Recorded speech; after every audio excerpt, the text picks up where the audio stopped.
On est parti. Bon, ça fait bizarre de t'avoir en face de moi comme ça sur ce truc. Je vais pas cacher, tu vois, je suis pas comme ça à tout le monde. Aujourd'hui, je fais un épisode de La Martingale avec quelqu'un qui est un de mes potes, donc c'est un peu à part. Et à la fois, je suis quand même là pour aller comprendre des trucs dans lesquels tu es très expert et sur lesquels c'est un peu tailladé sur La Martingale récemment. Donc, c'est un drôle d'épisode. Je suis trop content de t'avoir avec moi, Nico. Merci, je suis ravi, Mathieu. Voilà. Comment dans cet épisode avec Joe Caris, dont on va reparler aussi, il me dit tu demanderas à ton pote Nico Marc, etc. Et donc, c'est vrai que je suis content de pouvoir parler de ça, parce que je me dis que enfin je vais peut-être pouvoir comprendre un peu ce que tu fais. Même si j'en doute concrètement. On va parler d'un truc qui est en train de, je vais pas dire de s'enflammer, mais qui est vraiment en train de prendre dans le grand public de l'ampleur, qui sont les produits structurés. C'est le 3e épisode que je fais depuis le début de l'année sur les produits structurés. Si on m'avait dit un jour que je ferais ça, tu vois, je l'aurais pas cru. Et toi, tu fais ça depuis assez longtemps. Tu fais pas que ça. L'idée aujourd'hui, pour reprendre, on a eu Nicolas Lefebvre de Club Funding qui est venu en parler. Eux, ils commencent à en faire, à en proposer, et ça fonctionne bien, ils sont très contents. On a eu Joe Caris qui est venu expliquer un peu pourquoi lui il trouvait que c'était des produits un peu dodgy, un peu voilà, qui étaient plutôt à l'avantage des banques. Et moi, je veux, tu vois, avoir un peu le OG, l'original gangster du milieu, si tu me permets l'expression. En tout cas, celui qui est là dans le marché depuis longtemps là-dessus. Toi, tu fais ça, mais pas que ça, chez BNP ? Oui, alors moi, je suis en charge du métier action au sein des activités de marché de la banque d'investissement de BNP Paribas. Notre rôle, c'est d'accompagner tous les grands clients de la banque, les investisseurs institutionnels, les entreprises, les gérants d'actifs, autour de leurs problématiques liées aux actions. Okay. Ça va concrètement du simple passage d'ordre en bourse, l'exécution, l'achat, la vente d'actions, la publication de notes de recherche, le financement, et puis aussi les produits dérivés qui peuvent leur servir à se couvrir ou à investir. Et enfin, et tu l'as mentionné, les produits structurés que l'on crée souvent sur mesure pour les clients et qui est un savoir-faire sur lequel les banques françaises sont extrêmement reconnues dans le monde entier. Donc moi, c'est vrai que j'ai commencé chez BNP Paribas sur cette partie-là. J'ai commencé ma carrière à Milan, en Italie, en couvrant j'étais sur la partie commerciale, en couvrant les grands investisseurs institutionnels sur les produits dérivés et structurés. Alors, pour reprendre tout le lexique, donc quand tu me dis action, ça veut dire que toi, tu bosses pas sur des obligues ? Non. Pas du tout.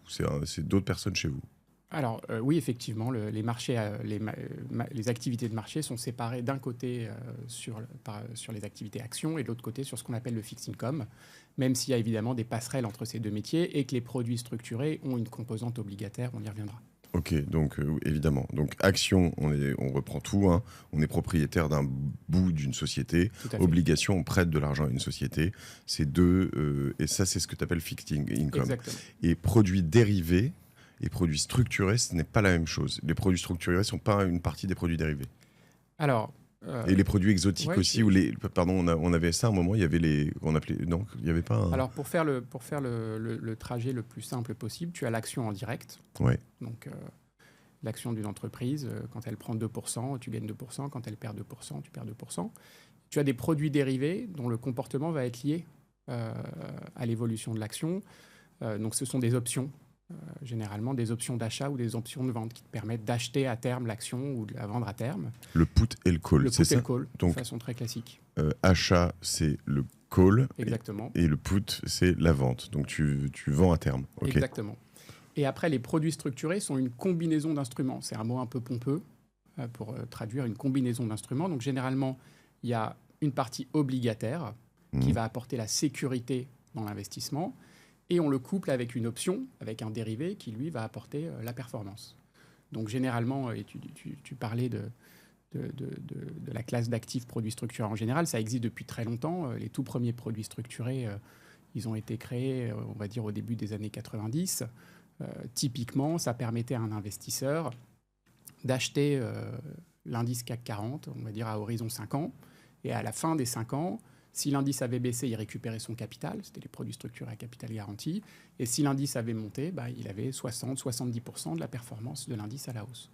Donc tout l'intérêt, évidemment, c'est d'avoir un profil de risque qui est à mi-chemin entre le profil action pure, sur lequel tu peux perdre, et puis le produit sans risque, le livret A, le fonds en euros. Donc c'est des produits qui ont naturellement trouvé un espace sur lequel les clients ont été intéressés. Quand je vous entends, quelque part, tu dis sur ces épisodes, enfin, je cherche la martingale depuis longtemps, mais c'est ça la martingale. Donc, si on te dit finalement, donc, si je reprends dans cet épisode avec Marc, il me disait en gros, tu vas me dire si les montants sont exacts, si ça change, etc., mais 75% du produit.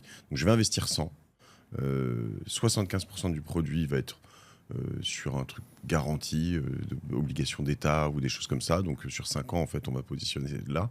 Et puis on va jouer avec les 25% qui restent.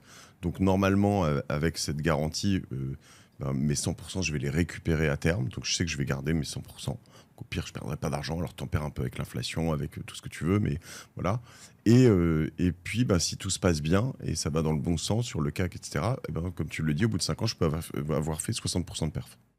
Et c'est dans les grandes lignes le principe, au bémol près que généralement, ce n'est pas une obligation d'État, c'est évidemment le risque de crédit de la banque qui a émis le produit. Mais bon, les banques sont... Voilà, si tu prends une banque comme BNP Paribas, à 5 ans, tu peux espérer qu'elle fasse 30 ton capital. Donc, tu vas mettre 80 sur une partie obligataire et 20% sur une option, et c'est l'option qui va te délivrer la performance. Quand tu me dis le risque de crédit, c'est l'argent que va prêter la banque à des entreprises, par exemple? Non, c'est que simplement, si BNP Paribas demain fait faillite, oui, effectivement, tu ne peux pas récupérer ton argent. Tu récupères c'est que c'est compliqué. Tu récupères tes 100 000 minimum, par contre, c'est voilà, ça? C'est le risque de crédit d'une note, donc c'est vrai pour tous les émetteurs de produits structurés sous forme de notes, donc sous forme de certificat ou d'obligation, tu as toujours un risque lié à l'émetteur du papier. Donc il faut choisir un émetteur qui soit suffisamment solide. Voilà, les grands émetteurs de produits structurés sont aujourd'hui des banques très solides. Donc tu parlais des différents intervenants qui sont venus dans ton podcast. Juste pour resituer pour tes auditeurs, nous on opère très en amont de cette chaîne de valeur. Donc moi je fais partie de la production, c'est chez BNP Paribas et chez les autres banques qu'on fabrique ces produits-là. Et il y a 3 grands métiers aujourd'hui dans cette filière. Il y a évidemment le commercial qui est en lien avec le client, qui comprend son besoin, qui calibre son besoin. Il y a la partie structuration qui est vraiment la R&D, la créativité du produit, parce que les produits structurés, ce sont des investissements qui sont souvent faits sur mesure. On peut aujourd'hui fabriquer un produit structuré sur n'importe quel scénario de marché envisagé par notre client. On est capable de calibrer un prix en fonction de ça. Donc, on fait appel évidemment aux mathématiques pour le faire, mais ça, c'est le rôle des équipes de structuration. Et puis après, il y a le trader, le rôle du trader qui va, une fois que le client a choisi d'acheter le produit, qui va gérer le produit de façon à produire la performance, puisque le produit structuré, c'est un contrat, donc on s'engage sur la performance, et qui va gérer tout au long de la vie le produit de façon à pouvoir payer le client en fonction du contrat. Donc, contrairement aux idées reçues, le trader n'est pas un spéculateur, le trader est vraiment un risk manager qui est là pour gérer le produit et délivrer la performance au client. Ce que j'avais compris, je voudrais revenir ensuite à pour qui est-ce, à partir de combien je peux en acheter, est-ce que quand tu me dis le client, est-ce que moi je peux t'en faire un, à partir de combien, etc. Mais avant tout ça, pour comprendre le trader, ce que j'avais compris dans le produit structuré, c'est que une fois que tu l'achetais et qu'il était construit, en fait, il ne bougeait plus vraiment pendant les 5 ans. Ou c'est 5 ans toujours ou c'est... Non, la maturité, elle est à discrétion. On va dire qu'en France, c'est souvent entre 3 et 8 ans. 8 ans parce que c'est aussi le cadre de l'assurance vie dans lequel sont logés ces produits-là. Donc, ce n'est pas forcément une maturité fixe. Mais pour toi, effectivement, les conditions ne bougent pas. Les conditions, elles sont prévues au départ, elles sont écrites noir sur blanc. Néanmoins, il faut que la banque qui t'a vendu le produit, elle gère activement le produit pour te payer la performance. Voilà. Donc pour toi, tu n'as absolument rien à faire et les conditions ne bougeront jamais, soyons clairs. Et effectivement, tu le disais dans l'introduction de l'émission, il y a un engouement ou il y a un coup de projecteur sur les produits structurés pour plusieurs raisons. Déjà, les encours en produits structurés ont fortement augmenté. Si tu prends ce qui est vrai en France est vrai en Europe. L'année dernière, a été émis un peu plus de 65 milliards de produits structurés en France. C'est plus du double de 2021. Donc il y a une croissance qui est très forte. C'est la même chose en Europe. Il y a plus de 250 milliards de produits structurés qui ont été mis en Europe. Et dans le monde, il y a des marchés qui sont extrêmement gros sur les produits structurés, le Japon, les États-Unis. Donc c'est un marché qui est aujourd'hui mondialisé et qui se développe très fortement. Petit pas de côté, tout ça, les ETF, les produits structurés, le fait qu'il y ait un engouement dans tout ça, c'est une des raisons qui fait que les marchés se maintiennent, peu importe, parce qu'en fait, finalement, tu es dans des produits structurés, tu sais même pas trop dans quoi t'es, pour beaucoup, hein, je pense, dans ton livret A. Est-ce que l'une des raisons, c'est que il y a un flot d'argent qui arrive, et puis les gens se disent, bon, je mets mes ETF, je reste dedans, et peu importe, il y a de la guerre, il y a de l'Iran, il y a des choses comme ça, et en fait, ça bouge pas. Alors, les ETF ou les produits structurés, c'est des vecteurs. Hein. Ce qui compte, ce sont les flux qui s'investissent sur les marchés actions. Et aujourd'hui, les marchés actions restent des thèses d'investissement qui sont intéressantes pour les investisseurs. Le marché américain a été très porteur pendant de longues années. Il est d'ailleurs, en dépit des petites secousses qu'on a eues au mois d'avril, il est revenu sur ses plus hauts. Parce qu'il y a des boîtes qui sont extrêmement performantes aux États-Unis. Donc le marché est cher, mais il reste attractif.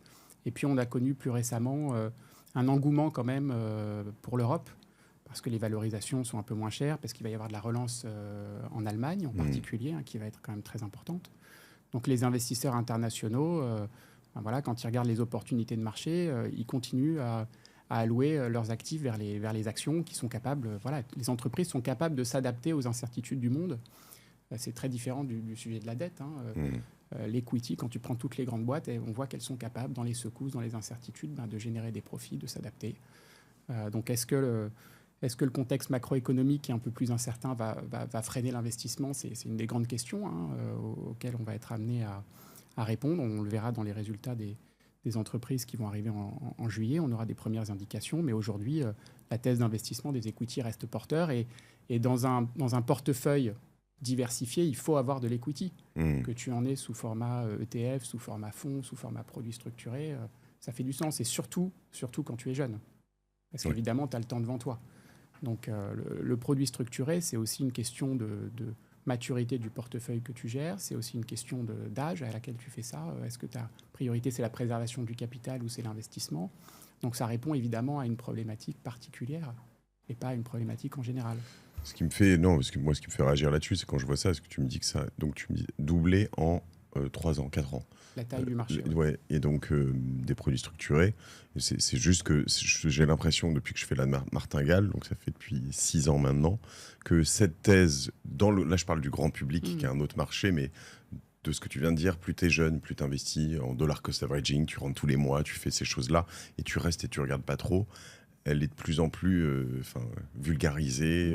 Donc je me dis que s'il y a un afflux peut-être massif, je ne me rends pas compte de la force de cet afflux dans le monde, de particuliers et de gens qui le font, comme moi, à un moment, en fait, on regarde même pas forcément les marchés, en fait. Tu sais, tu rentres juste et tu te dis, parce que sur le long terme, dans 20 ans, de toute façon, a priori, ça devrait bien se passer.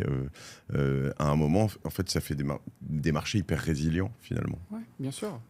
Puis personne n'a de boule de cristal. Donc, moi, je trouve que c'est très sain d'investir sur la croissance mondiale. Ça fait très longtemps que le monde est en croissance. Alors là, il y a un pivot qui est en train de se réaliser, puisque d'un côté, on avait la Chine qui, pendant 30 ans, a fait du CAPEX, a fait de l'investissement, mais qui doit absolument consommer maintenant, parce qu'elle produit tellement de biens, face aux pays occidentaux, les États-Unis et l'Europe, qui, eux, veulent se réapproprier quelque part des outils de production et qui ont beaucoup consommé pendant 30 ans, et qui se disent maintenant, et c'est ce qu'a fait Trump dans son premier mandat, en poussant les énergies comme le gaz de schiste, en coupant les taux, en coupant les taxes pour que les corporates puissent investir, ce qu'a fait Biden à travers le IRA, donc remettre de l'outil de production aux États-Unis, et puis ce qui est en train de faire l'Europe à travers le plan de relance allemand qui est très ambitieux. Donc on cherche à reprendre un peu de souveraineté. Donc il y a un basculement qui s'opère, et de toute façon, positionner ces actifs sur les différentes régions du monde de façon diversifiée sur les grands indices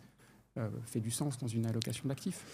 Ok, alors on va revenir sur notre sujet après ce pas de côté. Qui peut acheter des produits structurés ? Toi, tu dis mes clients, enfin vos clients là, tu as des clients, j'imagine, institutionnels, tu as des gens qui vont faire du retail. Je peux acheter un de tes produits structurés, tous tes produits structurés, moi, comme ça, sur mon compte eToro Alors moi, il faut que tu me vois comme un grossiste. Je suis très en amont dans la chaîne de production, donc Non, je ne vends pas directement aux particuliers. D'accord. Je vais vendre à un distributeur qui, lui, va pouvoir te vendre le produit. Donc, par exemple, le club funding, ils le font chez Exactement. toi peut-être? Ils peuvent. Donc il faut que tu les vois comme un concessionnaire multimarque. Ils peuvent aller chez BNP Paribas ou dans une autre banque et proposer le produit de la banque. Et c'est comme ça que tu pourras l'acheter. Mais tu ne peux pas me l'acheter en direct. Et toi, vous les faites, moi je pourrais pas le faire, n'importe qui peut pas le faire, c'est très compliqué, c'est trop compliqué. Qui d'autre? Tu vas me parler de la ASG qui était assez forte longtemps, j'ai l'impression que vous êtes devenu numéro 1 mondial ou... Non, si tu veux. Les banques françaises ont un savoir-faire historique dans les Ouais. produits structurés parce qu'il y a une composante mathématique qui est très forte. On a la chance d'avoir des ingénieurs très bien formés, de très bonne qualité. Donc les banques françaises ont développé ce savoir-faire et puis le marché a augmenté. Évidemment, aujourd'hui, on a des concurrents anglo-saxons qui sont aussi extrêmement forts, mais on va dire qu'il y a maximum une dizaine de banques qui sont très crédibles sur ces produits. Donc c'est un petit nombre d'acteurs. Et non, tout le monde ne peut pas le faire parce que gérer ces produits-là est particulièrement sophistiqué, demande des modèles mathématiques compliqués, demande du bilan, demande de la prise de risque. C'est des produits sur lesquels les banques peuvent avoir parfois, dans le contexte de marché, des difficultés dans la gestion de ces produits-là. On l'a connu en 2008, on l'a connu en 2020. Ça a été compliqué pour les banques de gérer ces produits parce qu'il y a ce qu'on appelle des déformations dans les positions qui font que tu peux te retrouver à perdre de l'argent parce que la performance que tu donnes au client, elle est garantie. Tu la payeras quoi qu'il arrive. Donc la banque prend un risque dans le produit structuré. Bien sûr, dans la gestion, bien sûr. La plupart du temps, ça se passe bien, mais il y a des conditions de marché sur lesquelles ça peut être plus compliqué. Donc ça réduit le nombre d'acteurs parce qu'il faut un savoir-faire, il faut une grande expertise pour le faire. Tu me dis bien sûr, mais pour moi, c'est pas si évident. Ce que je veux dire, c'est qu'à un moment, pour moi, les banques, comme pour beaucoup, finalement, elle t'émet un truc, elle prend sa commission, mais elle prend pas de risque. D'ailleurs, j'ai moi cette sensation, souvent, j'en parlais avec Philippe Brassac sur Génération It Yourself, que les banques ne prennent plus tant de risques que ça, en fait. On leur a interdit peut-être un peu, d'ailleurs, quelque part, mais finalement, ma sensation, mon intuition était plutôt de se dire la banque, elle émet quelque chose, elle gagne à tous les coups sur les flux. C'est pas du tout le cas dans le produit structuré. Non, mais tu as raison. Alors peut-être qu'effectivement, je baigne dedans, donc pour moi, ça paraît assez logique. Mais on va dire que la plupart du temps, c'est une activité qui est créée pour être rentable pour les banques. Donc on va dire et qui l'est très largement. Et qui est rentable. Qui est rentable. Mais c'est pas une activité sans risque. Tu vois la différence. C'est une activité qui en moyenne est rentable, mais qui n'est pas sans risque et sur lequel on a connu des secousses extrêmement fortes et extrêmement désagréables. Je peux te le dire, je suis passé par là. Donc voilà, il faut être humble. On a beaucoup tiré les leçons des crises, en particulier celle de 2020, qui a été pénible sur les produits structurés, pour améliorer notre environnement de risk management. Tu peux m'expliquer simplement ce qui se passe en 2020 et ce que vous vivez sur une période difficile, par exemple, dans des produits structurés? C'est des dislocations de marché, donc c'est des baisses extrêmement fortes et extrêmement rapides qui font que les instruments qu'on a mis en place pour hedger les produits ne se comportent pas comme ils devraient se comporter ou qu'on a des pertes. Hedger, ça veut dire que c'est le contrepartie. Ouais, voilà. Tu couvres, c'est ça exactement. Je couvre sans arrêt, donc moi, j'ai pas de risque directionnel, c'est-à-dire que si un client, quelque part, il est exposé à un indice Rostoxx dans son produit, moi, je n'ai aucun incentive, j'ai aucun intérêt à ce que l'indice il monte ou il baisse. Je dois être totalement couvert pour lui fournir la performance de ce produit-là. Mais dans ma couverture, je vais donc évidemment acheter ou vendre de l'Eurostoxx et ce qu'on appelle des paramètres de second ordre. Donc, dans tes différents épisodes, a été évoqué le sujet des dividendes, de la volatilité, de la corrélation. Voilà, c'est des sujets assez sophistiqués, mais ces paramètres de second ordre, parfois, ils sont moins liquides, évidemment, que l'action en elle-même. Donc, ils peuvent bouger très fortement, ils peuvent se déformer très fortement. Le sujet des dividendes, nous, on avait une exposition sur les dividendes. D'un seul coup, toutes les boîtes ont coupé leurs dividendes. On a été extrêmement pénalisés par ça. Ça ne nous a pas empêché de payer l'ensemble des clients qui avaient souscrit des produits BNP Paribas et de leur fournir la performance qui était attendue dans le contrat. Et donc ça veut dire que vous perdez de l'argent sur une année comme ça ou vous en gagnez moins que prévu? Oui, on peut être amené à perdre de l'argent, oui, tout à fait, sur un trimestre, sur 2 trimestres. On a une activité, heureusement, chez BNP Paribas qui est très diversifié. Les produits structurés, comme je te le disais en introduction, sont une sous-partie du monde equity, du monde action, pardon, et évidemment font partie d'un ensemble encore plus vaste que sont les activités de marché. Donc, on va compenser par d'autres produits. La volatilité des marchés est aussi parfois un environnement dans lequel les banques peuvent tirer parti parce qu'il y a des opportunités, les clients sont plus actifs. Donc, on va dire que le business model est suffisamment diversifié pour pouvoir passer ces crises-là. Maintenant, sur un sous-produit, on peut avoir quelques difficultés à certains moments. Dans un passage assez technique, en effet, de cet épisode avec Jocaris, Marc, il explique cette... alors, en effet, il faut le réécouter si vous ne l'avez pas fait. Je pourrais mettre le lien dans l'épisode, mais les dividendes. Donc, à un moment, il explique comment vous avez pris des risques sur des dividendes. Alors, je crois qu'il lui prenait plutôt la crise de 2007. 2008, ouais. 2008, pardon. Et il me dit, en gros... demande justement comment ça s'est passé à ce moment-là. Et en gros, que vous avez, du coup, vous êtes revenu. L'idée dans les produits structurés, si je comprends bien, c'est que les dividendes, elles ne sont pas forcément comprises dedans. C'est-à-dire que moi, je suis plus sur la volatilité ou le mouvement, le prix de l'action, que sur ce qu'elle va rapporter. Et vous couvrez avec les dividendes sur les banques, c'est ça ? Non, tout à fait. C'est que, on va dire dans la plupart des cas, dans le produit structuré, tu as la performance du sous-jacent que tu as choisi, CAC 40, Eurostoxx, n'importe quel indice ou n'importe quelle action, sans percevoir le dividende. Okay. Le dividende, il est perçu par la banque et il vient se rajouter à la composante obligataire pour te financer la garantie.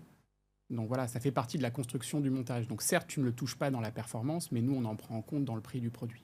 Donc en termes de lisibilité, tu n'as effectivement... Si je sais pas, si tu as un produit indexé à la performance de l'Eurostoxx, que l'Eurostoxx ça fait 6%, tu as bien 6% et tu n'as pas 6 plus 3,5 de dividendes. Okay. Pour faire simple. Et donc là-dessus, lui, il dit qu'à un moment, vous avez pris un peu plus. En gros, hein, la question, et ce que je trouve très compliqué et ce que j'aimerais voir à la fin, c'est que tu m'expliques beaucoup de maths, beaucoup de gens comme ça. Et je ne sais pas comment on peut l'expliquer sur une base 100 ou quelque chose comme ça, mais tu dis c'est quand même une boîte noire. Et c'est vrai que à la fin, dans cette boîte noire, sur une belle année, sur une mauvaise année, sur la perf, sur la durée depuis que tu bosses, je ne sais pas. Est-ce que c'est la banque qui gagne le plus ? Est-ce que c'est moi qui gagne le plus ? Et quelle est la suite de le waterfall de commission qui est fait jusqu'à moi, en fait ? Alors, juste pour revenir sur ce sujet de boîte noire ou d'opacité, qui est une critique fréquente qu'on peut entendre sur les produits structurés, c'est exactement l'inverse. Pour le client final, c'est l'inverse d'une boîte noire, puisque c'est une formule, c'est un contrat, il suffit de le lire, et ce n'est pas un contrat écrit en police 4, 8e page. Il y a une brochure marketing et puis un document qui s'appelle le KID en anglais, et en français, ça doit être le document d'information clé, okay, sur lequel, sur 2 pages, on t'explique, avec des scénarios d'ailleurs, ce qui va se passer pour toi si l'Eurostoxx ou le CAC 40 fait plus 2, combien tu vas toucher, qu'est-ce qui va se passer dans un scénario négatif. Généralement, on insiste beaucoup sur les scénarios négatifs pour que tout soit clair. Les frais du produit structuré sont entièrement disclosés. Donc, c'est extrêmement transparent si on prend le temps de le regarder. C'est loin d'être une boîte noire. Après, il y a la question de la gestion du produit par les banques, mais qui concerne finalement assez peu le souscripteur. C'est un peu comme si tu me disais, j'achète une voiture, mais la façon dont fonctionne un moteur thermique n'est pas hyper limpide, et quand tu me l'expliques, je ne suis pas sûr que tous les gens qui conduisent la voiture ont bien compris. C'est exactement... Pourtant, ça ne t'empêche pas d'acheter une voiture, ça ne t'empêche pas d'en voir l'utilité, et ça ne t'empêche pas de te dire que ça sert à quelque chose. Et c'est exactement la même chose, un produit structuré. Il faut que tu prennes le temps de le comprendre, et tu as l'avantage sur ce podcast d'avoir des auditeurs qui ont envie de travailler cette culture financière. Donc de faire ce pas-là, je pense qu'effectivement, il faut s'asseoir, il faut prendre cette brochure, et ça a un énorme avantage, ces produits structurés, c'est justement d'occuper un espace dans un portefeuille qui n'est pas celui de l'equity, de l'action pure, qui n'est pas celui du produit sûr, livret A, fonds en euros, ça occupe cet espace intermédiaire.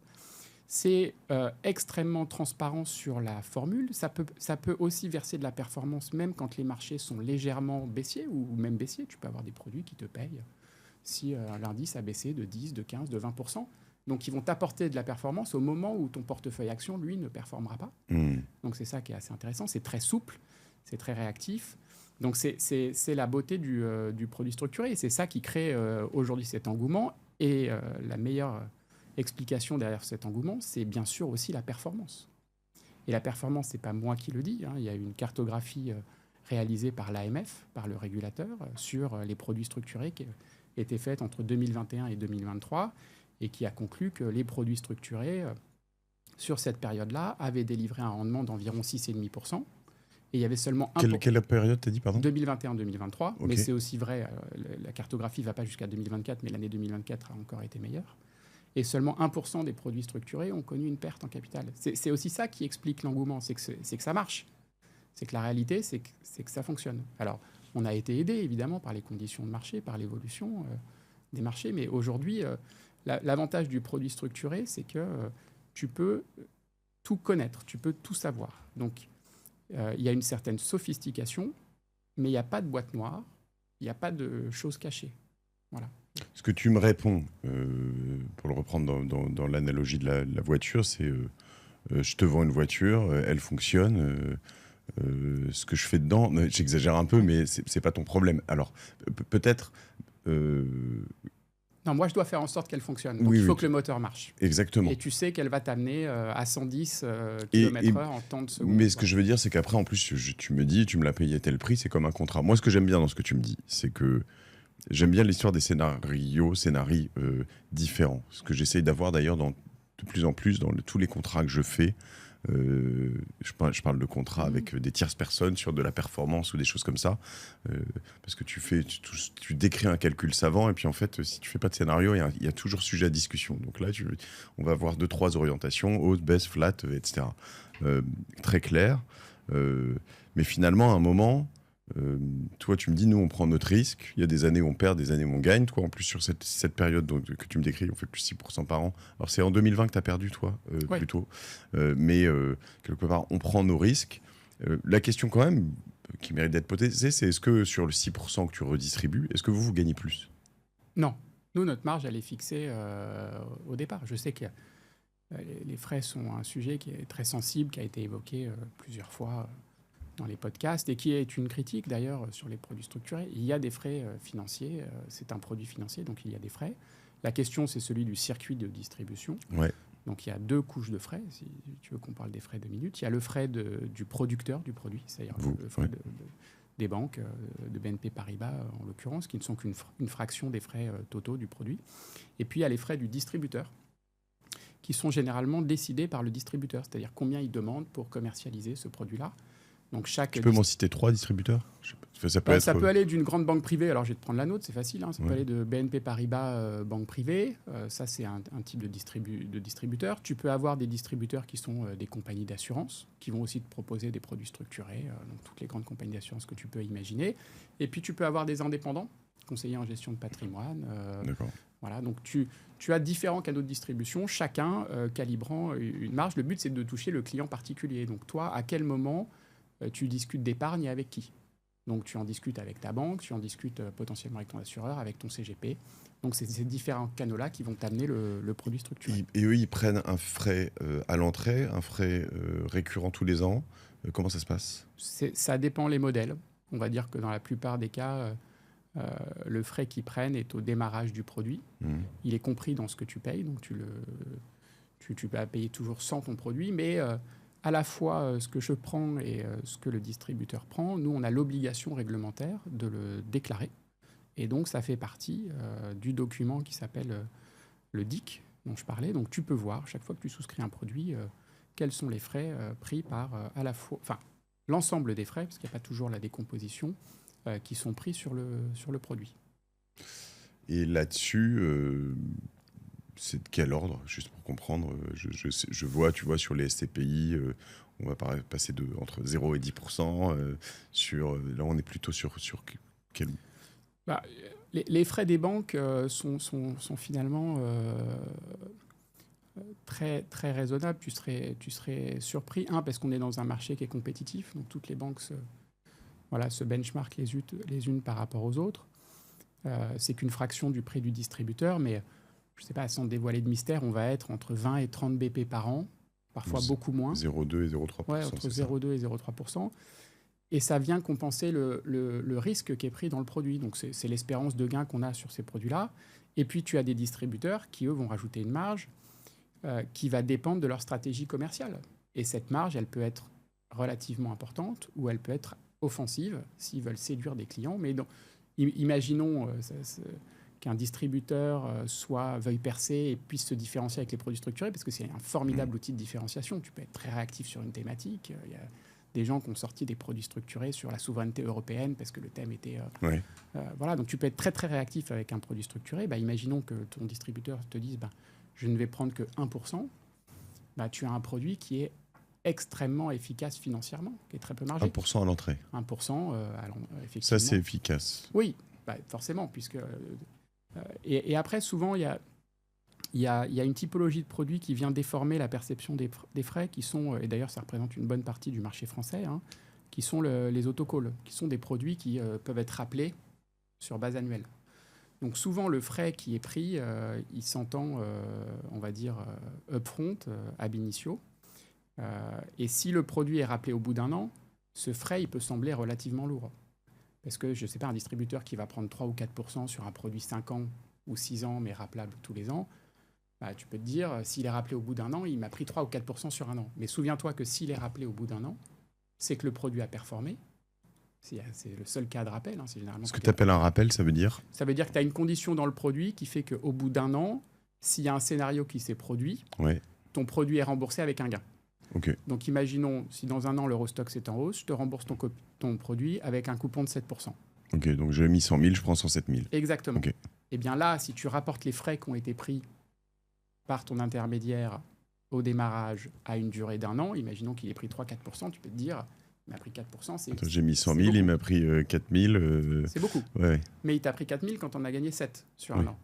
Si tu restes dans le produit 5 ans ou 6 ans, parce que tu n'as pas eu ces scénarios positifs, ces 4%, tu vois bien qu'ils sont à prendre et à considérer sur la durée de vie d'investissement. Donc en fait, ils chutent au fur et à mesure. Et imaginons que tu fasses un produit de 10 ans, où le frais a été de 4%, tu te retrouves à 40 BP. Et tu as des produits 10 ans qui sont remboursés à l'échéance avec un fort gain parce que tu as eu un principe de remboursement de coupons in fine en fonction d'un scénario qui est très protecteur, on va dire, je sais pas, une baisse de l'indice de 30, tu te retrouves tout à coup, boum, à encaisser 10 ans de coupons.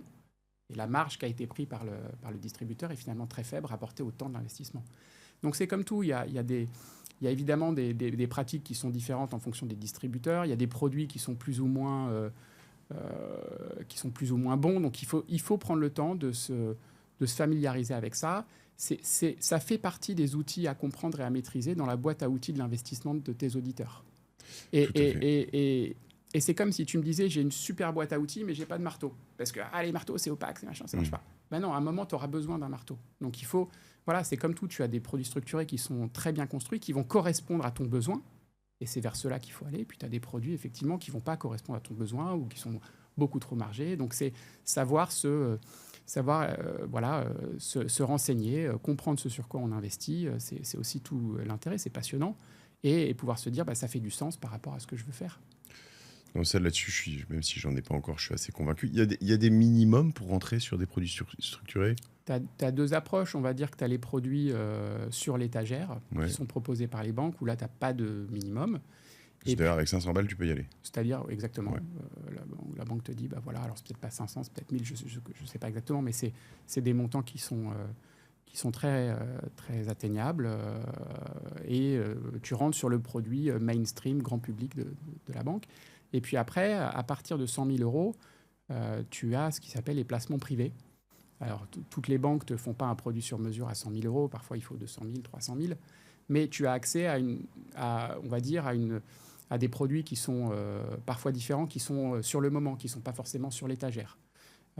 Et donc, c'est aussi ça qui est intéressant, c'est que si tu as un patrimoine suffisamment important et suffisamment diversifié, tu peux même, à partir de 200 000, créer ton propre produit structuré. Donc, dire, ou 250 000, dire je veux un produit qui va me payer de la performance si les marchés ont baissé. baisser entre 0 et 30%, parce que je sais que mon portefeuille action, lui, n'aura pas fait de performance. Et ça, on est capable de le créer. Et ton intermédiaire peut demander à une banque comme la nôtre de te le créer. C'est un peu le... En fait, c'était un peu le truc qui m'avait, moi, saucé, comme on dit dans cet épisode avec Nicolas Lefebvre. C'était le fait de dire, tiens, avec mes auditeurs de la Martingale, alors même si je pense pas être apte à le faire, il me faudrait probablement un statut AMF, je sais pas si c'est conseiller en investissement financier, CIF ou je sais pas. Oui, effectivement, il faut avoir un tampon pour pouvoir le faire. Mais tu vois, se dire, ah tiens, regardez, on va se faire une thèse sur un Discord ou un truc comme ça, puis on va créer un produit structuré ensemble, etc. Ce qui me ferait marrer, mais ce qui... alors moi, j'aime bien aussi essayer d'aller tirer les marges vers le bas, en tout cas les commissions. La difficulté là-dedans, c'est toujours dans ces commissions d'aligner les intérêts. C'est toi qui m'as fait découvrir Nassim Taleb, tu vois, Skin in the Game, etc. C'est vrai que là-dessus, par exemple, moi je le dis, toi tu peux pas le dire parce que ce sont tes clients, mais sur un produit structuré, quelqu'un qui prend un récurrent tous les ans, il est illégitime. Parce qu'il fait une poker face.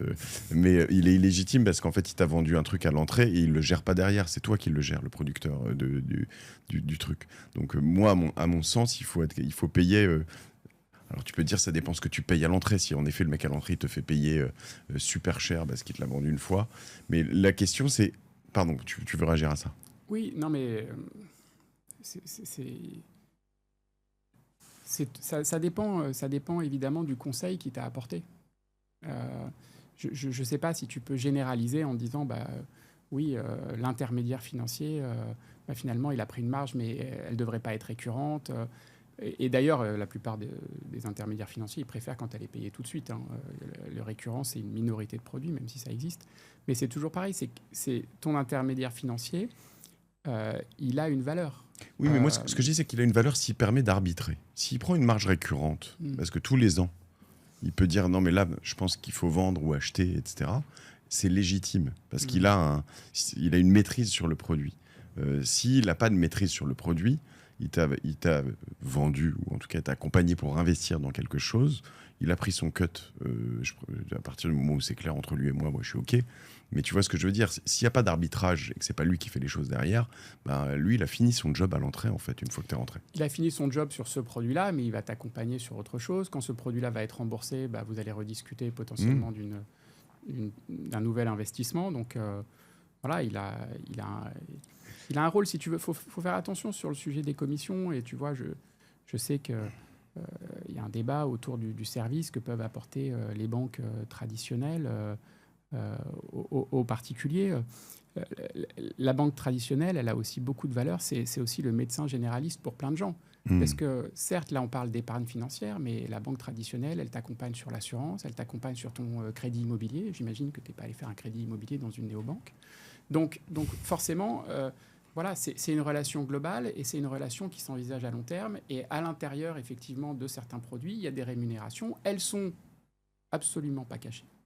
Elles sont connues, mais elles viennent rémunérer l'ensemble du service que te fournit ton intermédiaire financier, ta banque, ton conseiller en gestion de patrimoine. Donc, il faut trouver le bon dosage, c'est-à-dire qu'il faut lire les petites conditions, il faut se renseigner, il faut se dire, voilà, qu'est-ce qui est acceptable de payer.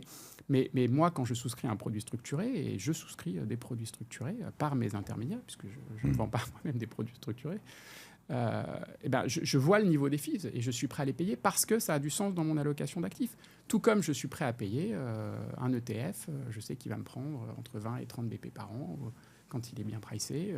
Tout comme je suis prêt sur un gérant qui est capable de faire de l'alpha, de payer un peu plus parce que je pense qu'il est capable de faire de l'alpha ou qui va être complémentaire. Ça veut dire quoi un gérant qui veut faire de l'alpha? Un gérant qui est capable de faire mieux que l'indice. Okay. C'est assez rare, honnêtement, c'est assez rare, mais tu as des gens qui vont avoir des stratégies qui sont très diversifiantes ou voilà, et donc tu peux trouver un intérêt et tu es prêt à évidemment payer plus pour des gens dont tu estimes qu'ils seront capables sur le long terme de faire mieux que les indices.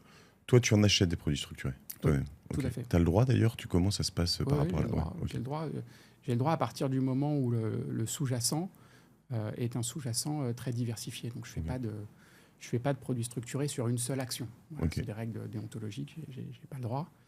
Et d'ailleurs, je recommande essentiellement d'être sur sur des univers très larges d'investissement. C'est dur de savoir le comportement d'une valeur. Tu vois. Est-ce que tu peux m'expliquer 3 exemples de produits structurés très différents je sais pas, des trucs un peu safe, un peu risqués. Ouais. Le truc le plus safe, produit structuré, par exemple, sur les taux, qui ont connu un fort engouement en 2023 avec la remontée des taux. Il y a eu une remontée des taux en euros depuis 2022. Donc ça a permis de faire des produits structurés capital garanti extrêmement intéressants, sur lequel tu vas toucher un coupon, on va dire, de 8%, tant que les taux d'intérêt euros restent bas, on va dire en dessous de 3, donc je sais pas, 2,5 ou quelque chose comme ça. Et tu pars sur un horizon de 10 ans. Donc ton risque, c'est évidemment une remontée des taux très forte. Mais tant que ça ne se produit pas, tu touches un coupon qui va être quasiment, qui peut être 8-9% suivant les conditions de marché. Donc tous les ans, tu mis 100 000, tu prends 8 000. Ouais, et tes capital garantis à la fin. Ce qui peut se passer, les taux remontent, tu touches plus ton coupon. Et t'attends longtemps. Donc c'est ça le risque de ce produit. Ça, c'est un produit qui a été très fortement vendu. Il y a un autre type de produit qu'on a beaucoup commercialisé, qui a eu un bon succès. C'est un produit toujours capital garanti sur indice.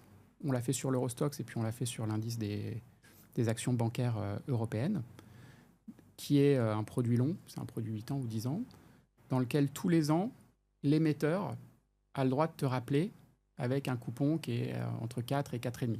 Donc tous les ans, à sa discrétion. Donc il peut te rappeler.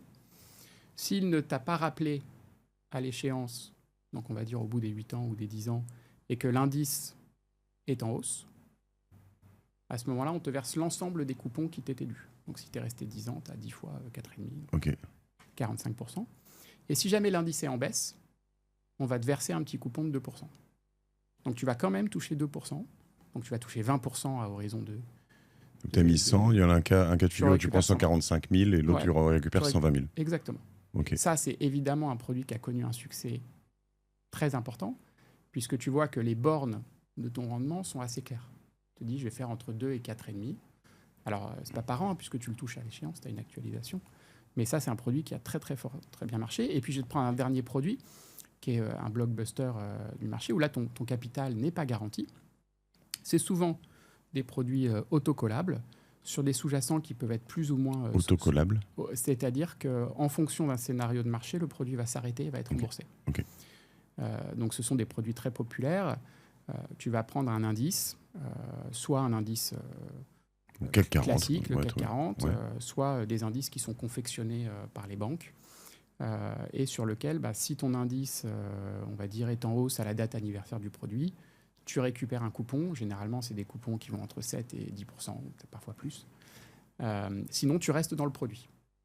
Et à l'échéance, tu te retrouves avec une protection de ton capital à 100% si l'indice n'a pas trop baissé, on va dire entre 0 et moins 30 ou entre 0 et moins 40. Et en revanche, si l'indice a perdu, moins 50, moins 60, c'est comme si tu avais investi en action. Donc là, tu as perdu moins 50. Là, tu as perdu moins 50. Et en plus, tu n'as pas touché les dives. Voilà. Donc, tu échanges ce scénario qui est très négatif contre des scénarios qui sont des profils de risque. En fait, tu vois, la beauté du produit structuré, c'est que c'est une véritable pâte à modeler. Tu modifies ton profil de risque. Quand tu investis sur les actions, ton profil de risque, il est linéaire. Ça monte de 10, tu gagnes 10, ça baisse 10, tu perds 10. La beauté du produit structuré, c'est de pouvoir faire un profil qui n'est pas linéaire. Et donc, qui aura du sens dans ton allocation d'actifs. Mais qui doit être évidemment en complément. Il faut que tu aies une allocation d'actifs suffisamment diversifiée. Voilà, ça se travaille, ça se regarde. Super exemple. Le dernier, c'est vrai que tu te dis, sur 10 ans, en fait, si tu paries sur le fait que ça monte, c'est peut-être pas si risqué. C'est risqué quoi qu'il.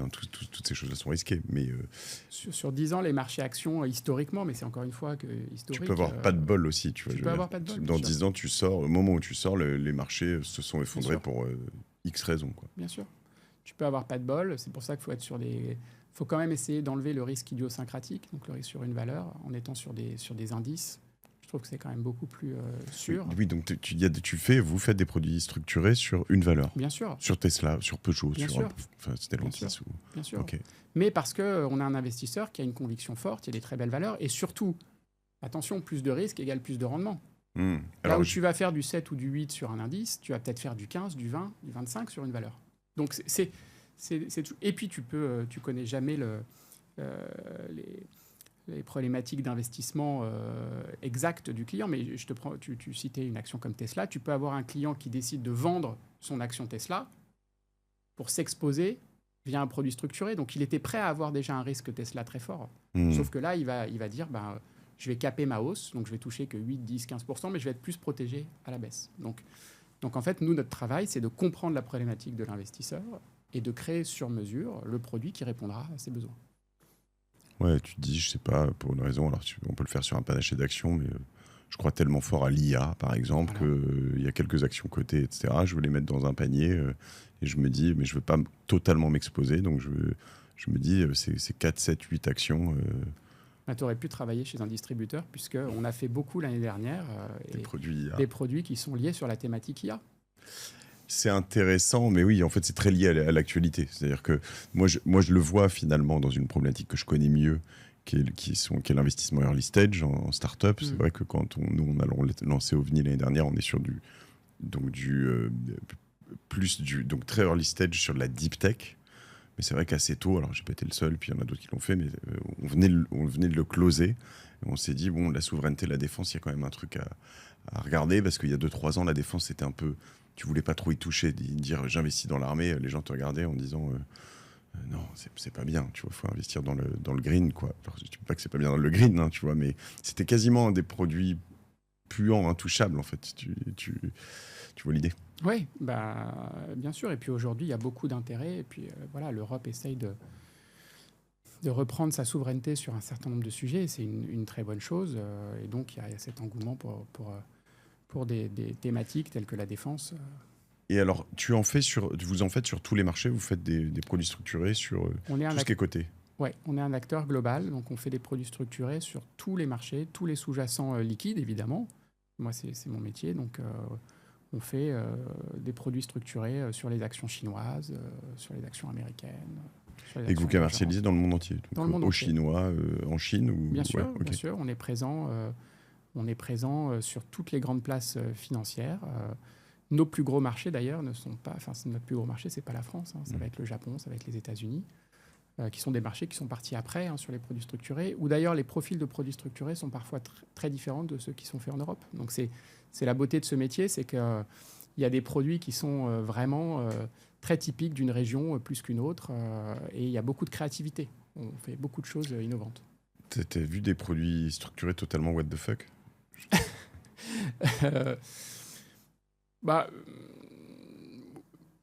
Les investisseurs, ils sont généralement rationnels, donc tu peux avoir des produits qui t'étonnent, mais non, j'ai rarement vu. Ou alors, c'était des produits mal construits. Mais j'ai pas d'exemple qui me viennent en tête, hein, si tu veux. Nous, on a chez BNP Paribas, on a beaucoup de garde-fous par rapport à ça, si tu veux. On n'arrive pas avec... Non, mais en revanche, tu disais certains clients peuvent arriver avec une... J'ai vu des investissements très... Si ta question, c'est est-ce que j'ai vu des produits extrêmement leveragés, extrêmement risqués? Oui. Par exemple, t'en aurais en tête un truc... ça va être des acteurs qui ont généralement... qui ont les reins très solides, des très gros acteurs de type des gérants de hedge funds qui sont capables... autour d'un événement macroéconomique, d'une annonce qui va être faite par une banque centrale, de prendre des paris qui cumulent des classes d'actifs. Tu vas cumuler un scénario sur l'euro-dollar avec un scénario sur les taux, avec un scénario sur les equities. Donc c'est comme si tu misais sur... c'est comme au tiercé où tu mises le tiercé dans l'ordre. Donc tu vois que ta proba de toucher le tiercé dans l'ordre, elle est quand même relativement faible. Donc quand tu fais un pari de ce type-là, tu dépenses assez peu de primes, tu achètes ce qu'on appelle de la convexité, tu dépenses assez peu de primes que tu perdras si ton pari est faux, donc tu perdras totalement ta mise, totalement, tu retrouves zéro. En revanche, si tu as raison, tes gains peuvent être extrêmement importants. Donc c'est des produits qui sont parfois compliqués à gérer, mais ça va être des paris relativement sains, relativement construits d'un point de vue rationalité économique. Ça va être qu'est-ce qui va se passer en cas de baisse du dollar? Qu'est-ce que j'attends que le marché action américain fasse et quelles répercussions sur les taux? Tu vois, c'est cette dynamique-là, c'est il y a des clients qui réfléchissent macroéconomiquement et qui mettent des paris sur des produits qui sont leveragés. Et donc voilà, ça fait partie de notre métier. C'est un sous-ensemble de l'activité. Donc tu me demandais, hein, c'est toi qui me lance sur le sujet, donc j'essaie de te trouver un exemple, mais c'est pas le gros de notre activité. Et ça, le hedge fund qui fait ça, donc il le fait avec moi. Si j'ai mis de l'argent chez eux, par exemple, ils le font avec mon argent. Je suis pas vraiment totalement au courant, mais t'es pas du tout au courant. Ouais, ok. Un hedge fund, il te donne généralement son résultat à travers sa NAV, hein, à travers le prix du fonds, avec une certaine fréquence qui est généralement pas quotidienne, hein, puisque c'est un hedge fund, donc il y a un sujet de liquidité, donc généralement c'est une fois par mois. Mais encore une fois, les hedge funds, et par rapport à ta communauté, leur accès est extrêmement restreint en France. C'est pas, tu vois, en France, il y a des réglementations, il faut que les fonds soient UCITS pour être vendus. Donc tu as certains hedge funds qui font des classes UCITS qui sont accessibles au grand public, mais ce n'est pas un produit mainstream. Le hedge fund est généralement à destination du grand client institutionnel, de la grande compagnie d'assurance, du grand assureur, mais ça se démocratise aussi un peu. Tu vois, c'est un peu comme le private equity. Et c'est ça qui est intéressant. Le private equity, le hedge fund, le produit structuré, de plus en plus descendent vers le grand public.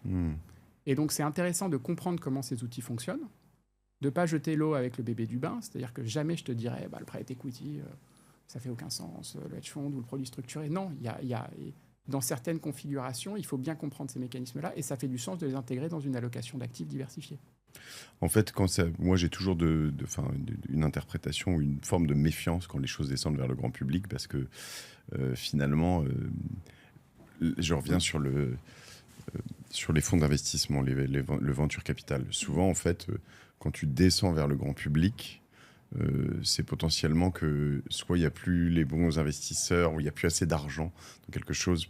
S'il y a une classe d'actifs trop cool qui rapporte trop d'argent, en fait, souvent elle est d'abord prise par des investisseurs plus riches, des professionnels, etc. Je réexplique ça, et d'ailleurs, quand ça descend vers le grand public, l'investissement en start-up, souvent, c'est un peu différent sur les marchés, évidemment, hein, mais les bonnes start-up, elles sont pas pour le grand public. C'est pas toujours vrai, hein, mais il faut juste faire attention à ça. Et je me dis, sur le private equity, typiquement, pendant longtemps, c'était un sport réservé aux ultra riches, après un peu moins riches, puis là, c'est en train d'être retailisé. Et je me dis, est-ce que le grand public n'est pas toujours le pimpin tu vois, dans le dernier wagon, quoi. Je suis pas spécialiste du private equity. C'est sûr que sur le non-coté, je peux comprendre pourquoi tu réfléchis comme ça, et c'est difficile de me prononcer, mais je vois l'angle. En revanche, sur la partie liquide, les actions, c'est liquide, c'est accessible à tout le monde. Donc le produit structuré, il a existé, et il a existé d'ailleurs, c'est assez marrant, d'abord en retail au début des années 90, avant d'être adopté par les institutionnels. Et les institutionnels, moi je me souviens au milieu des années 2000, d'avoir des conversations sur les institutionnels qui me disaient « Non mais c'est un produit retail, pourquoi j'en ferais ?» Et donc on a eu tout un travail d'éducation et comment est-ce qu'on intègre des produits structurés dans une allocation d'actifs plus large, quel est l'intérêt pour faire ça. Et aujourd'hui, c'est utilisé par tout le monde. Donc je ne pense pas qu'on puisse dire que le produit structuré, quand il arrive en retail, c'est qu'il y a quelque chose qui a été extrait avant et que... Non, pas du tout. Sur les marchés non cotés, je ne sais pas, mais j'ai déjà entendu cet argument-là. Effectivement, tu peux te dire, une bonne opportunité, une boîte, si elle est super rentable, super sexy, etc., tu t'en veux un maximum de capacité et tu la gardes pour toi. J'entends l'argument. Et l'argument, il est aussi fait, sachant que les marchés boursiers et cotés ne sont pas faits comme ça, il est aussi que, en fait, généralement, tu n'as pas envie de t'emmerder avec autant de petits actionnaires. Tu vois ce que je veux dire? Donc tu te dis finalement, alors souvent on va les pouler dans ce qu'on en a parlé suffisamment ici, mais dans un SPV, dans un véhicule spécial qui a juste cet objectif pour dire, bon, débrouillez-vous entre vous dans ce véhicule. Mais c'est vrai que tu dis, tant qu'à faire, je préfère avoir 2 ou 3 gros actionnaires.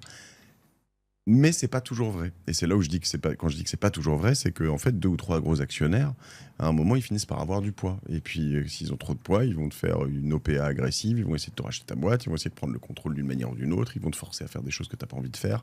Donc, c'est là où c'est intéressant de voir les différentes options qui arrivent sur la table et ce monde qui change. Je fais un mini résumé de ce qu'on s'est dit aujourd'hui, Nico, et de ce que j'ai ressenti. On vous accuse un peu de proposer un produit boîte noire. toi, tu me réponds, attends, ces produits depuis des années, ça envoie la sauce quand même et tout le monde gagne beaucoup d'argent et tout le monde est très content quelque part. Le deal, il est très clair là-dessus. Tu as comment tu appelles ça, un prospectus ou quelque chose comme ça au Ouais, début. une brochure, Une brochure. et puis un document avec les informations clés. À la fin, ouais, les informations clés.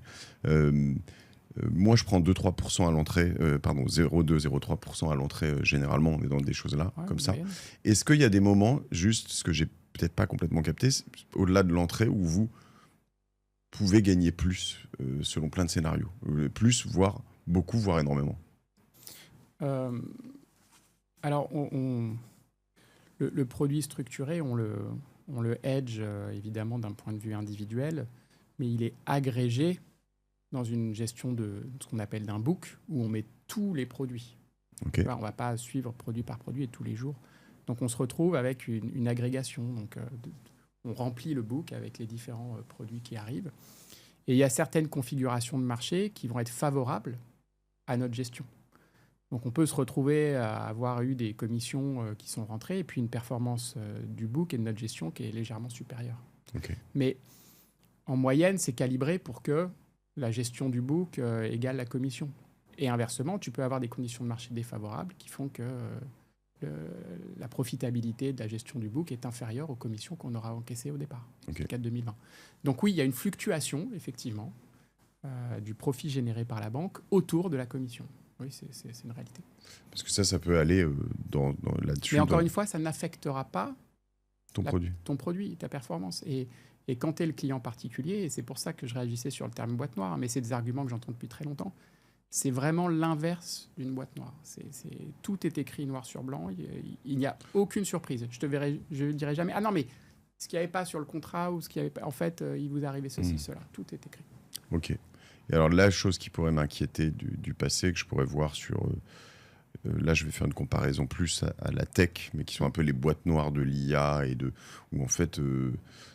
quand je sais pas, tu vas comprendre, mais quand tu investis par exemple dans la pub Facebook, Insta, etc., à l'origine, tu allais dire je voudrais toucher une jeune femme de 25 à 34 ans qui va devenir maman ou qui vient d'avoir un enfant parce que je veux lui vendre des couches, qui habite dans telle région, ou etc., etc. Puis après, à un moment, tu allais moins chercher les choses comme ça, et puis tu disais je vends des couches, vas-y, débrouille-toi.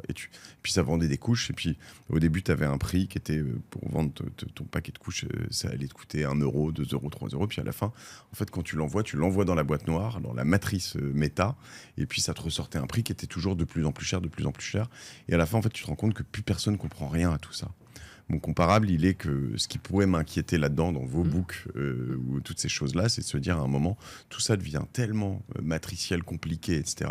Est-ce que, après ces crises, après tout ça, vous comprenez tout ce qui se passe dans tout ça? Parce que mon risque à moi, in fine, jusqu'au bout, tu m'as dit, c'est que la banque parte en PLS, quoi, se casse la gueule. Et aujourd'hui, tout ça est totalement maîtrisé. Ça n'a pas toujours été le cas, j'ai eu l'impression par le passé. On a fait beaucoup de progrès parce qu'on a appris. C'est des activités qui existent depuis maintenant 30 ans, 40 ans. Donc on a vécu des crises, on a vécu des scénarios de marché. Le régulateur s'est évidemment penché sur ces activités-là pour demander de plus en plus de capital aux banques, pour aller en face de ces activités, pour protéger les épargnants. Donc ça, c'est un trajet qui a été fait et qui continue à être fait. Le capital des banques a beaucoup augmenté. Ça va en face des activités comme la nôtre, mais de plein d'autres activités. Puis nous, on a appris, on a un département des risques qui a une forte expertise, avec qui on travaille au quotidien et qui nous permet de sans arrêt faire ce qu'on appelle des stress tests. Donc imaginer comment nos books ou nos positions vont se comporter dans un environnement de marché extrêmement adverse. Donc on va faire bouger des paramètres, on va stresser la machine pour voir quels sont les résultats de ça. Et on va se protéger nous-mêmes, on va évidemment essayer de s'assurer pour qu'on n'ait pas de difficultés trop fortes. Et je trouve que le système s'est énormément amélioré au cours des années. On est dans un environnement aujourd'hui qui est beaucoup plus sûr dans la gestion de ses positions que ce qu'il n'était il y a 10 ans ou 15 ans. Donc on va dans le bon sens. Et puis les produits aussi sont mieux maîtrisés, mieux connus. Il y a certains risques qui ont disparu dans ces produits-là. Où, effectivement, On mentionnait avec Joe Caritz, là, dans ton épisode, le recyclage des dividendes, qui est un sujet un peu technique, mais effectivement, aujourd'hui, on est une marketplace. C'est-à-dire que, évidemment, on a des risques qui arrivent via les produits structurés, mais on est capable d'en sortir des petits bouts avec des acteurs sophistiqués qui, eux, veulent prendre ce risque-là avec nous parce qu'ils y trouvent un intérêt, ils pensent faire de la performance. Donc, on recycle en partie nos positions, ce qui nous aide dans la gestion de crise à ne pas être sur un inventaire qui est trop important. Donc, toute la stratégie, évidemment, c'est d'avoir un maximum de clients différents autour de soi, donc d'être une véritable marketplace entre, d'un côté, les grands gérants de hedge funds, les gérants d'actifs traditionnels, les compagnies d'assurance, les fonds de pension, les entreprises, les corporates, et puis les particuliers à travers les réseaux de distribution. Donc, c'est d'avoir un business model équilibré.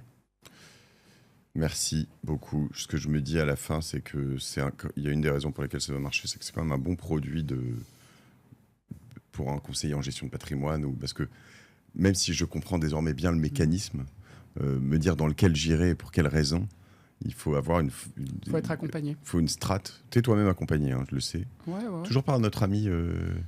Écoute, entre autres. Ouais, j'ai ça. Puis je suis accompagné. Je suis aussi client d'une banque privée, puis client de notre banque privée à nous.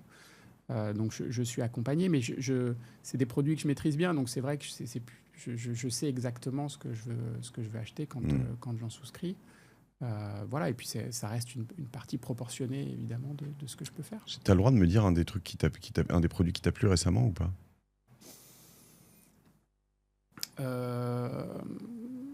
Un des produits qui m'a plu récemment, j'ai fait un produit de taux, tu vois, les produits de taux qu'on évoquait, où tant que le CMS, donc un taux, reste un taux euro reste en dessous d'un certain niveau, je touche un coupon qui est entre 8 et 10, tu vois. Ça, effectivement, parce que ça, c'est diversifiant par rapport à un portefeuille classique, parce que généralement, en tant que particulier, tu fais pas de pari sur les taux.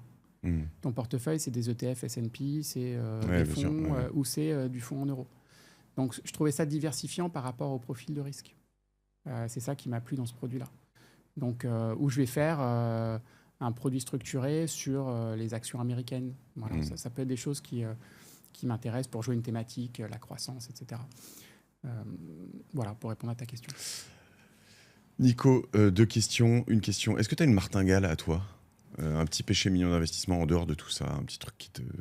Non, la martingale, c'est que j'ai pas de martingale. Après, je suis très curieux de nature, donc voilà. Non, mais tu as investi dans des trucs un peu, je sais pas, en dehors de l'immobilier complètement, ou des cryptos, ou des, je sais pas.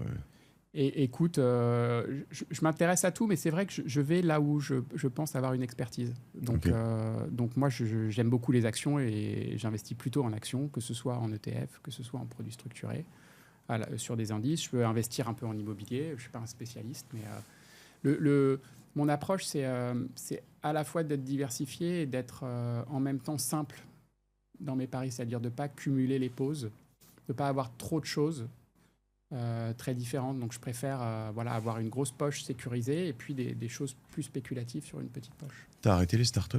T'en faisais un peu?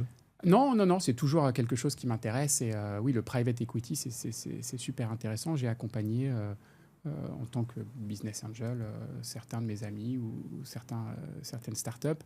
C'est génial parce que tu rencontres des entrepreneurs qui sont passionnés par leur métier, dans des domaines qui sont très différents de la finance, dans la restauration. Et donc ça, effectivement, tu parlais de péché mignon. J'adore ça. Je trouve que le monde crypto, c'est un sujet qui est aussi extrêmement intéressant. C'est un sujet qui est neuf, donc il faut faire attention. Tu vois, nous, chez BNP Paribas, on a une approche extrêmement prudente par rapport à ça. Donc, on est encore en train de se faire notre opinion sur ces sujets-là. Mais on voit bien qu'il y a un engouement et tes auditeurs, je pense qu'ils sont très crypto-friendly. Voilà, l'univers est tellement large. C'est vrai que le cas du Bitcoin est assez intéressant. C'est difficile après de juger. Moi, je suis vraiment pas expert. Les altcoins, voilà, je connais un peu le Bitcoin, je connais un peu l'Ethereum. Dans une approche de diversification, moi, je comprends que tes investisseurs ou tes auditeurs puissent s'y intéresser. Tu pourrais en mettre dans un produit structuré? Aujourd'hui, c'est très compliqué. C'est très compliqué pour plein de raisons. Même s'il y a de plus en plus de produits qui sont en train de sortir, qui vont permettre l'émergence de produits structurés sur crypto. En particulier l'émergence de nouveaux véhicules listés. Il y a un ETF, l'ETF de BlackRock aux États-Unis qui est très connu, qui a collecté 70 milliards de dollars. C'est une des plus grosses croissances d'ETF. Il y a des produits similaires qui vont être lancés ou qui ont été lancés en Europe. L'avantage, c'est que ce sont des produits qui sont sur des marchés qui sont cotés. Donc ça, évidemment, quand on est dans un univers coté, c'est un univers que nous, on regarde, puisque nous, on s'intéresse aux choses qui sont cotées. Mais comme je te le disais, on est aussi un peu le médecin généraliste de nos clients particuliers. Donc, nous, on les accompagne sur le long terme. C'est une classe d'actifs qui est extrêmement volatile. Et donc, voilà, aujourd'hui, on ne peut pas être une néobanque qui met en avant la crypto comme politique de recrutement de clients. On comprend la thèse d'investissement, on explique quel est le besoin de nos clients. Et puis, le but, c'est quand même de protéger à long terme nos clients et donc d'être sélectif et de se faire une opinion affirmée. Et on l'a bien vu, il y a une volatilité énorme sur cette asset class. Donc, il faut être extrêmement prudent. Et aujourd'hui, il n'y a pas de produits structurés à grande échelle en France. Maintenant, est-ce que ce qu'on appelle en reverse inquiry, donc, c'est-à-dire que le client appelle une banque, une autre banque que la nôtre, et veuille faire un produit structuré sur un ETF ou un ETP ou un futur lié au Bitcoin, c'est possible. Okay. C'est possible, mais ça reste très marginal. Dernière question, généralement je la réserve chez Génération It Yourself, mais je te la pose à toi, parce que tu m'as quand même recommandé 2-3 livres qui étaient cool. Alors il y en a un qui a retourné le cerveau d'un de mes invités de Génération It Yourself et de beaucoup de monde, je m'en suis rendu compte plus tard, que j'ai pas réussi à aller à pousser jusqu'au bout, qui est La Horde du Contrevent, donc je vais m'y remettre. Parce que ça, tu m'as dit, voilà. On a parlé de Nassim Taleb. On est plutôt sur la science-fiction. Qui inspire. Enfin, c'est fou à quel point il retourne la tête de tout le monde. Nassim Taleb, à l'origine, t'avais dû. Est-ce que c'était Antifragile ou est-ce que c'était Le Signe Noir? Enfin, je sais plus lequel tu m'avais recommandé. Mais Moi, j'avais recommandé Antifragile. Évidemment, Nassim Taleb, il est connu pour la théorie autour du Signe Noir et donc de l'avènement. D'événements justement imprévisibles qui viennent secouer le système très fortement. C'était ça sa théorie qui était liée à 2008. C'est quelqu'un qui a développé un certain nombre de théories qui sont, on va dire, regroupées dans un livre, moi, que j'ai trouvé vraiment marquant, qui s'appelle Antifragile. Et dont le principe de base est d'expliquer que certains systèmes se renforcent avec la volatilité. Donc en fait, soit un système est fragile, donc tu mets des chocs dedans, il se casse, soit un système est robuste, il peut éventuellement encaisser les chocs, mais il n'en tire pas profit. Soit un système est antifragile, c'est-à-dire qu'imagine que tu soumettes le système au choc et il va s'améliorer. Et cette théorie-là, que tu peux appliquer en finance à travers la convexité des options, tu peux l'appliquer dans tous les domaines de ta vie. Et Nassim Taleb, justement, a une approche globale. Tu peux le voir très facilement sur le sport. Quand tu mets ton corps en échec, quand tu fais des répétitions d'abdos ou de pompes ou je ne sais quoi, parce que je vois ton physique très avantageux, donc quand tu arrives sur la dernière pompe, que tu mets ton système en échec, quelque part, tu as mis un choc. J'ai fait des pompes ce matin. Tu mets un choc dans ton corps, et ben ce choc-là fait progresser ton corps. Tu te renforces avec l'exercice, tu te renforces. Et donc, c'est cette idée-là. C'est cette idée d'antifragilité, donc de se renforcer. Un niveau de volatilité, non pas extrême, mais soutenu, peut aider l'adaptation de certains systèmes. Et il a plein d'autres théories. La via negativa, donc moins c'est mieux, etc. Mais aussi en finance, il développe ce qui s'appelle la théorie des haltères, où lui, ce qu'il dit, c'est tu dois mettre 80 ou 90% de ton portefeuille sur du ultra solide, et 10% de ton portefeuille sur du ultra risqué et ultra leveragé. Donc, c'est là où tu peux mettre des produits dérivés, enfin, de l'option, tu peux mettre des investissements en private equity extrêmement risqués, early stage. Il te dit qu'il faut que ce soit quelque part des investissements qui puissent te payer en multiples, pas 8%, 10%, 20%. Donc, c'est son approche. Et donc, c'est effectivement un livre qui est assez intéressant, mais qui est très loin de la science-fiction et de la Horde du Contrevent. Donc on reste là-dessus, je ne t'en demanderai pas un autre. Là-dessus, système la science-fiction. Il y a Gagner la guerre, qui est un très, très bon livre aussi, je recommande à tes auditeurs, roman d'été sur la plage. Gagner la guerre. Gagner la guerre. Tu sais de qui? Non, je vais le Tu trouver. trouveras l'auteur, j'ai oublié le nom de l'auteur, je te laisserai le retrouver, mais qui est un super livre, et très bien écrit d'ailleurs. Ok, écoutez, Gagner la guerre, le récit du vieux royaume, c'est ça? Jean-Philippe Jaworski. Voilà, exactement. Ok, très bien. Excellent livre. Et ben voilà, on a de la lecture pour cet été. Merci Nicolas, Marc. Merci, Mathieu. On te suit sur LinkedIn.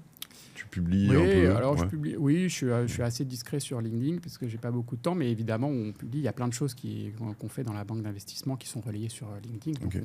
on y est. Et pour ceux les plus aventuriers, les plus riches qui nous écoutent, ils peuvent vous contacter pour produire des produits ou il faut toujours passer par un distributeur? Alors, il y a certaines structures qu'on suit en direct, Ok.